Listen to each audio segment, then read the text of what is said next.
NATO is responding strongly to Russian aggression in the Baltic Sea. There will be additional patrols and rapid responses to any presence of a suspicious vessel. Sweden has already sent 3 warships and a reconnaissance plane to the Baltic to protect critical infrastructure under attack by Russian and Chinese vessels.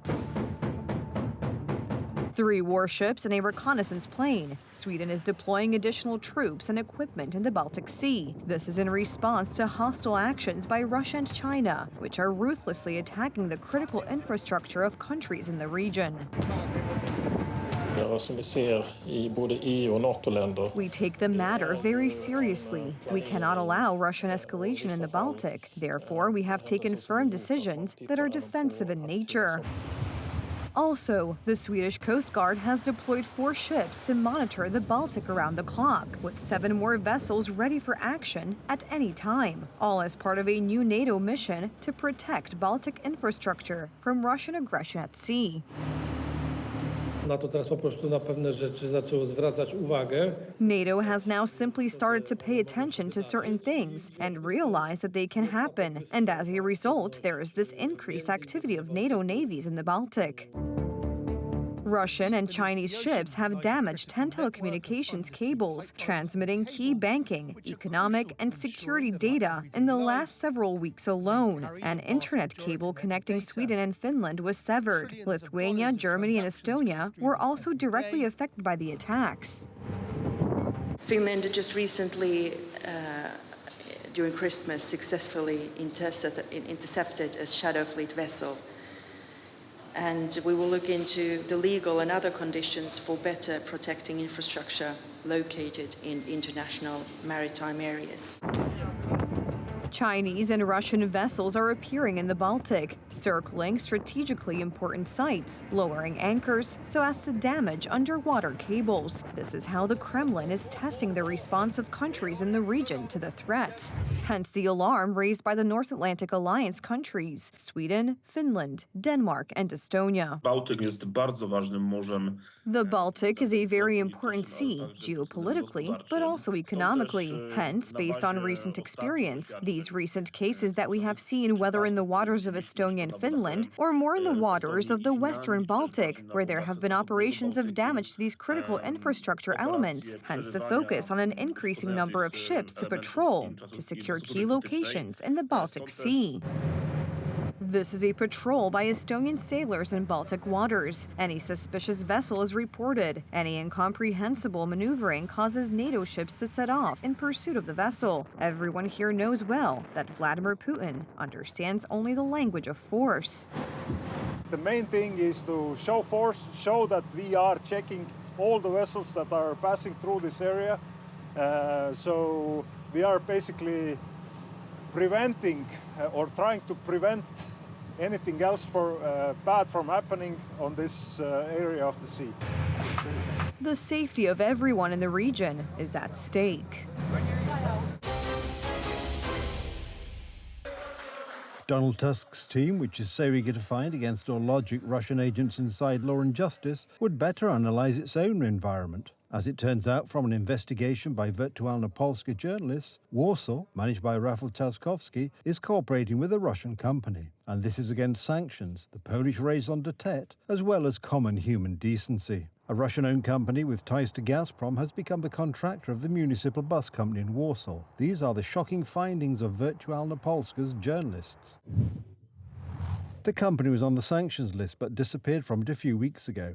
A business worth several hundred million zloty, the Russians sold for 3 zloty to Poles affiliated with it. The company in question is Cryogas M&T Poland, which was a subsidiary of Russian entities. As a result, the company was sanctioned by the Law and Justice government. As of the 11th of October 2024, the company changed its name to Omne Energia S.A. Managerial roles were assumed by Poles who had already worked at the company. So its alleged Polonization is a sham. However, the Deputy Minister of Internal Affairs and Administration, Czesław Mroczek, who removed the company from the sanctions list, fell for it, if, indeed, he did not have full knowledge beforehand. And although Warsaw's cooperation with this Russian entity has been going on since November, the mayor of the capital city found out about the case a few days ago. This information about the depot reached me a week ago. I will not hide the fact that I am very concerned about the whole situation. Perhaps if Rafał Trzaskowski had been in charge of Warsaw affairs and not pre-campaigning for the election, the matter would have turned out differently. And so all responsibility is thrown on the head of the Ministry of Internal Affairs and Administration, Tomasz Siemoniak. I hope that this matter will simply be settled as soon as possible by the Ministry of Internal Affairs and Administration, because it is only the services of the Ministry of Internal Affairs and Administration that have all kinds of instruments here to clarify the matter. The Minister himself reports that the case is being handled by the Internal Security Agency, although the politician at the same time assures us that everything took place in accordance with the law. The Ministry of Internal Affairs and Administration, in its subsequent actions, first blocking the abolition of the sanction list here and then giving its approval, was guided by the law. This certainty is not shared by opposition politicians, who are loudly demanding an explanation of the situation, while Korean trams and Chinese buses are driving on Warsaw streets. Perhaps there are buses running on Russian gas, and in turn some of the new ones are brought from the Chinese. Is this the economic patriotism Rafał Trzaskowski was talking about? Rather not. And he should explain himself. Russia is a real threat to Polish security. The entire Western world seems to have finally understood that you can't sit down at the table with Moscow. And suddenly this civilizational ostracism is being collapsed by the capital of Poland, a frontline country. Rafał Trzaskowski has led to a situation in which Russia is benefiting from orders that are sent by the capital city of Warsaw. We are all well aware of how Russia is and who benefits from it. The matter concerns one more issue. A few days ago, our most important ally, the United States, tightened economic sanctions on Russia. Cryogas, which is the main shareholder of a company working with the Polish capital, was identified as one of the key players. In this situation, when we give permission, when we remove such a company from the sanctions list, de facto, it is an action in favor of Russia and against the United States. On the one hand, a Russian gas company, and on the other, a Chinese bus company. Given this, one must ask where Rafał Trzaskowski sees his true allies, and whether they are also Poland's allies.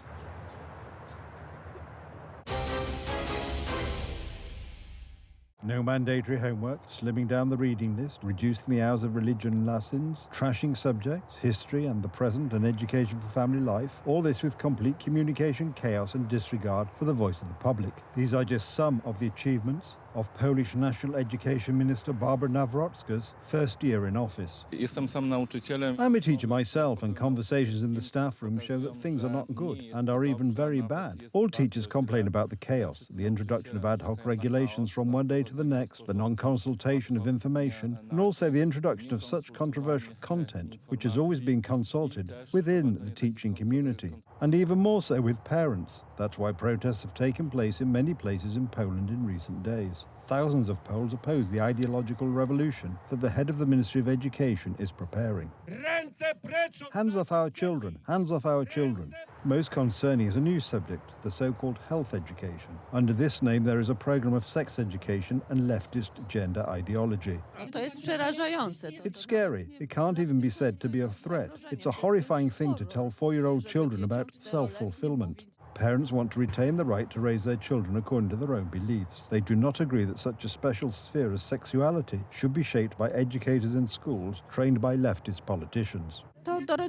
It should be up to parents to educate their children in the right way. A certain worldview on family, identity and sexuality is embedded in the so-called health education program. There are no such concepts as women, man, father, mother. Actually, the child becomes a problem. That's what contraception is for. For such a vision of the family, there will be no alternative. If Barbara Nawrocka's plan goes into effect, parents will have no say. Teachers, parents, because we now have end-of-semester meetings with parents, say that the best solution is when this sex education will be an optional subject.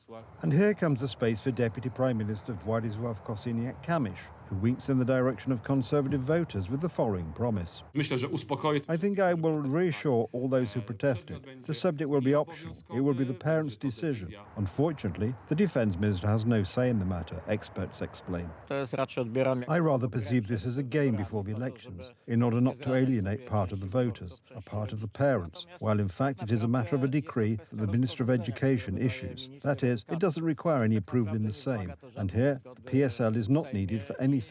Barbara Nowacka is well aware of this, and she does not intend to weigh the declarations of Deputy Prime Minister Kosiniak-Kamysz.